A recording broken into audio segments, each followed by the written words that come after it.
Bonjour à tous, ravi de vous retrouver pour Express Orient. Au programme cette semaine, manifestations et boycott des produits français se multiplient dans les pays musulmans. Une colère qui fait suite aux déclarations d'Emmanuel Macron sur le droit de caricaturer le prophète Mahomet. Des ONG dénoncent la mascarade organisée par l'Arabie Saoudite qui accueillait un sommet consacré aux femmes, alors que les militantes qui ont mené le combat pour plus de droits restent enfermées en prison. Nous recevrons Lina Al-Hasloul, la sœur de Lou Jane, qui paie très cher ses idéaux de liberté et d'égalité. Le rap, outil de contestation en Égypte, face à la censure du pouvoir en place, ce genre musical séduit particulièrement la jeunesse. Le président turc Recep Tayyip Erdogan a appelé lundi au boycott des produits français, prenant la tête de la colère grandissante dans le monde musulman contre Emmanuel Macron. Le président français avait défendu la liberté de caricaturer le prophète Mahomet lors d'un hommage rendu à Samuel Paty, professeur décapité pour avoir montré des dessins à ses élèves. Julien Cheida. Des portraits grossiers d'Emmanuel Macron fièrement affichés ou tout simplement piétinés. Des images qui se répètent dans de nombreux pays musulmans depuis ce week-end, comme ici dans l'ouest de la Syrie. Ces manifestants se disent offensés par la France et dénoncent les caricatures de Mahomet défendues par le président français. Aujourd'hui, nous sommes venus pour une manifestation de colère pour soutenir notre prophète bien-aimé en dénonçant les déclarations de Macron et l'attitude française envers le chef de nos rituels et les symboles de l'islam. Dans plusieurs pays, comme ici en Jordanie, les produits Made in France sont retirés des rayons. Sur les réseaux sociaux, les hashtags en anglais « boycotter les produits français » ou « nous aimons Mahomet » se multiplient. Condamnations en cascade, y compris de plusieurs gouvernements comme le Qatar, le Koweït ou encore l'Iran. Ces derniers jours, l'escalade verbale entre le président turc et Emmanuel Macron a attisé les tensions. Ce dimanche, Recep Tayyip Erdogan a de nouveau attaqué la santé mentale de son homologue français. Comme je l'ai dit hier, c'est un cas. Et il a donc vraiment besoin de subir des examens mentaux. Ce dimanche soir, Emmanuel Macron est resté ferme. Dans un tweet traduit en anglais et en arabe, il écrit notamment « Rien ne nous fera reculer, nous n'acceptons jamais les discours de haine ». Dans un message adressé aux pays concernés, l'Élysée demande à faire cesser les appels au boycott des produits tricolores et à assurer la sécurité des Français vivant sur leur sol. Dans le cadre de la présidence saoudienne du G20, Riyad organisait la semaine dernière le sommet Women 20, un événement dont le but affiché était de favoriser l'autonomisation et un avenir plus équitable pour les femmes. De nombreuses ONG, dont Amnesty International, dénoncent une hypocrisie éhontée, même si des progrès ont été observés ces derniers temps pour donner plus de droits aux femmes du royaume wahhabite. Celles qui se sont battues pour demander ces réformes restent derrière les barreaux. David Gilbert nous dresse leur portrait. 5 femmes, 5 militantes sont toujours enfermées dans les geôles saoudiennes. Samar Badawi, déjà incarcérée en 2010 pour avoir quitté le domicile paternel, est en prison depuis mai 2018.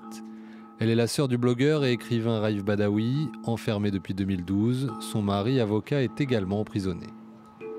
Nassima Al-Sada est elle en prison depuis juillet 2018.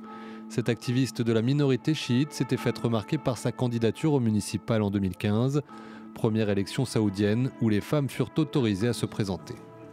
Nouf Abdulaziz et Maya Al-Zarani avaient été arrêtés en juin 2018. Ces deux journalistes blogueuses venaient d'écrire des papiers pour dénoncer les vagues d'arrestations précédentes.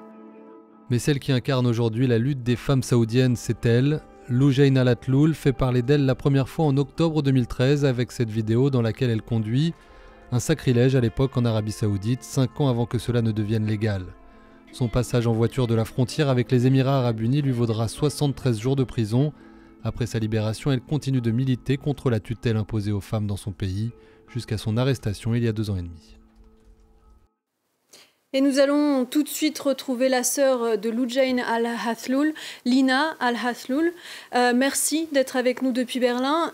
Lina, quelle est la situation de votre sœur aujourd'hui?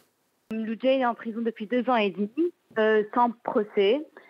Et il y a des périodes où ils interdisent tous les appels et les visites également. Lou Jane a été arrêtée en mai 2018 et pendant 10 mois, elle n'a pas eu d'accusation de charge officielle. quand donc, le réel procès a commencé, donc en mars 2019, Lou Jane a eu les charges officielles qui sont en fait son activisme. Donc il a vraiment écrit que Lou Jane est accusée d'avoir participé à des conférences internationales pour parler de la situation des droits de la femme en Arabie Saoudite, le fait qu'elle ait été en contact avec des journalistes étrangers, qu'elle ait parlé de la situation de la femme avec des diplomates étrangers. Et je crois qu'actuellement, elle a décidé de mener une grève de la faim.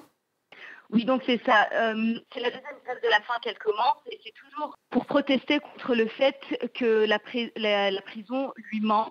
En fait, il lui ment tout le temps en disant que elle n'a pas le droit à ses appels à cause de la crise de Corona, que c'est le cas pour tout le monde. Mais Lou Jane, quand elle a le droit de voir quelques détenus de temps en temps, quand elle discute avec elle, ces détenus lui disent clairement qu'elles ont droit à des appels régulièrement avec leur famille. Donc, Lou Jane comprend que c'est une punition contre elle, contre nous également, sa famille, et qu'ils essayent en fait vraiment de la briser. Justement, elle a été torturée, elle a subi des abus sexuels. Oui, donc elle a été, d'abord quand elle s'est fait arrêter en mai 2018, elle était en prison dans une prison non officielle, donc ce qu'elle appelait l'hôtel. Et durant ces mois-là, elle était torturée, elle était électrocutée, fouettée, tapée, harcelée sexuellement. Il a menacé même de la violer, de la tuer, de couper son corps en morceaux et de le jeter, que personne ne saurait où elle se trouve. Comment expliquez-vous cet acharnement de la part des autorités saoudiennes contre votre sœur ? Je pense que déjà c'est pas la seule à subir tout ça. Je pense que Lou Jane, c'est parce qu'elle a de la chance d'avoir des gens qui en parlent qu'on pense que c'est vraiment contre elle. Mais je pense qu'il s'acharne un peu contre toutes les femmes fortes du pays, toutes les femmes qui osent revendiquer leurs droits et qui au final osent aussi parler de la torture qu'elles subissent en prison. Et pourtant, on a observé ces dernières années des réformes. Les Saoudiennes ont désormais, par exemple, le droit de conduire ou d'obtenir un passeport et de voyager librement sans autorisation d'un tuteur. Est-ce que vous dénoncez aussi une hypocrisie et une certaine mascarade lorsque l'on voit que les premières actrices de ces changements sont toujours emprisonnées ? Tout à fait. Je pense que le seul des changements qu'il y a en Arabie Saoudite, c'est le droit de conduire des femmes. Les autres changements, il faut savoir qu'il y a la loi qui fait la loi d'obéissance, qui fait que le tuteur, l'homme tuteur, peut en fait empêcher la femme sur laquelle il a la tutelle de profiter de toutes les nouvelles réformes. Donc en fait, toutes ces nouvelles réformes qui autorisent par exemple la femme à voyager seule, etc., peuvent être arrêtées. Donc l'homme a un droit de veto sur ces réformes-là. Il n'est pas d'accord. Donc le seul vrai changement est le fait que les femmes ont le droit de conduire, et ça c'est parce qu'il y a eu une vraie campagne, une vraie mobilisation citoyenne pour revendiquer ce droit-là, et les femmes qui ont un peu l'idée ce mouvement-là sont en prison. Pour finir, brièvement, l'Arabie Saoudite accueillera le sommet du G20 les 21 et 22 novembre prochains. Est-ce que vous appelez la communauté internationale à exiger de Riyad la libération de votre sœur ? Oui, bien sûr. On n'a plus aucun contact avec les autorités saoudiennes. Les autorités saoudiennes nous ignorent depuis le début, depuis 2 ans et demi. Elles n'ont de contact qu'avec leurs alliés. Donc c'est à travers les alliés de l'Arabie Saoudite qu'on peut un peu faire pression sur notre gouvernement pour leur dire que il n'y a plus de raison de maintenir Lou Jane en prison, que c'est clair et net qu'elle est emprisonnée à cause de son activisme et que maintenant il est vraiment temps de la libérer parce qu'il y a une pression du peuple français et de l'Europe pour exiger sa libération. Merci Lina Al-Hasloul d'avoir été avec nous dans Express Orient. Longtemps resté confidentiel, le rap est depuis 2 ans de plus en plus populaire en Égypte. Dans un pays où 60% de la population a moins de 30 ans, ce genre musical est devenu un moyen efficace d'expression et de contestation pour la jeunesse, ce qui ne plaît pas du tout aux autorités. Voyez ce reportage Alexandrie d'Edouard Ropsi et Claire Willio.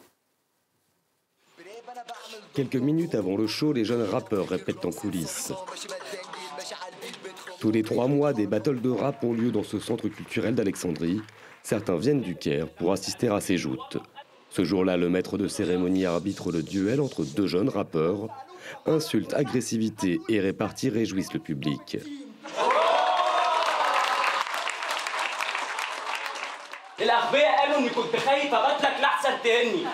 Lil V, 19 ans, a pris le pas sur son adversaire. Pour lui, cette musique écrite par la jeunesse, pour la jeunesse, sert d'exutoire.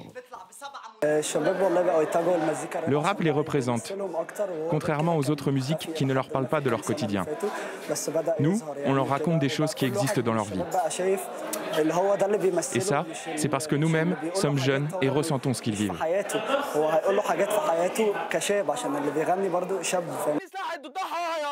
Dans son studio, Afroto, star montante en Égypte, remixe l'un de ses morceaux écoutés des centaines de milliers de fois sur les plateformes musicales. Encore confidentiel au milieu de la décennie, le rap explose en Égypte depuis 2 ans.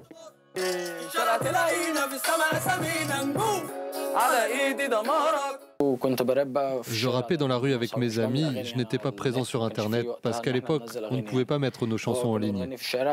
On rappait donc dans la rue, en cercle. Aujourd'hui, tout le monde est sur YouTube, Facebook et Instagram et nous, on occupe ces plateformes. Je pense que désormais, faire de la musique alternative en Égypte attire l'attention des médias. Mais cette médiatisation peut être à double tranchant. Il y a 4 ans, KashFX se promenait encore sereinement sur la corniche d'Alexandrie. Ce rappeur et avocat des droits de l'homme critiquait le gouvernement dans ses chansons. Il a dû s'exiler en Allemagne et regrette que le rap égyptien perde son âme. Le rap, c'est critiquer la société dans laquelle tu vis, y compris la situation politique. Ce n'est pas juste faire des rimes et de la jolie musique.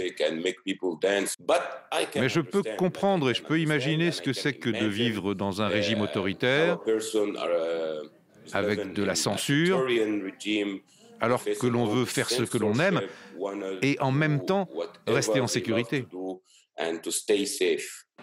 En s'attaquant à la dimension politique du rap, le régime égyptien prive cette musique de sa mouvance contestataire.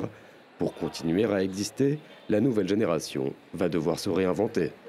C'est ainsi que s'achève Express Orient. Merci à tous d'avoir été avec nous.